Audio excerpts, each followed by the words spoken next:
कोई कुर्बानी नहीं। हमने देखा है कि उनके हाथ कश्मीरी ने कुर्बानियाँ दी।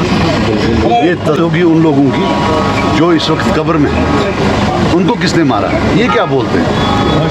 जो 87 के चोर हैं जिनने गन ठोसा इस कौम पर, और उसके बाद 1 लाख लोग जो हैं वो कब्रों में हैं इस वक्त वायलेंस की वजह से। ये बता रहे हैं सेक्रीफाइस। इनका लाल झंडा खून का झंडा है, जो खून ने बहाया है, और अल्लाह ताला इनसे हिसाब लेगा। ये याद रखें। हमें बात करनी चाहिए कि अपने उस्मान अली खान साहब आए हैं, यही वेलकम है। तो आप वो सवाल पूछने लगे जो इसको पूछना चाहिए था। देखिए, एलजी साहब को पता होना चाहिए कि डेमोक्रेसी में इलेक्शन से ही पता चलता है कि सच क्या, ओपिनियन पोल से नहीं।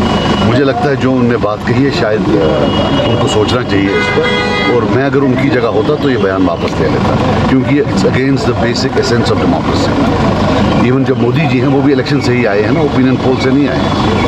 तो वही हमने तो वेलकम किया है, बहुत अच्छी बात। और इसके साथ साथ जो बाकी भी बंद हैं, जो बेचारे बाहर के जो लोग बिल्कुल बंद है, अल्लाह करे।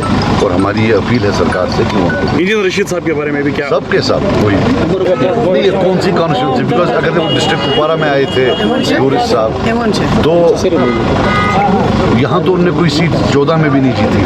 80% पोलिंग स्टेशनों में वो ट्रेल कर रहे थे। तो उनकी प्रॉब्लम कुछ और है, शायद डिलिमिटेशन नहीं है। और अगर उनका जो अलग हुआ है, फॉर एग्जांपल हंदवारा की बात मैंने सुना है हो रही थी, वहाँ जो इलाका अलग हुआ है उसमें तो पीपल्स कॉन्फ्रेंस की लीड थी। रोना तो हमें चाहिए, मगर चूंकि हमने 6 की 6 जीती है, हमारे लिए एक ही बात है, इधर जाए उधर जाए, हमने तो लीड लेनी है।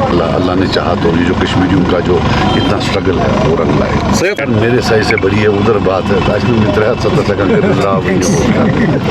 Thank you sir, thank you.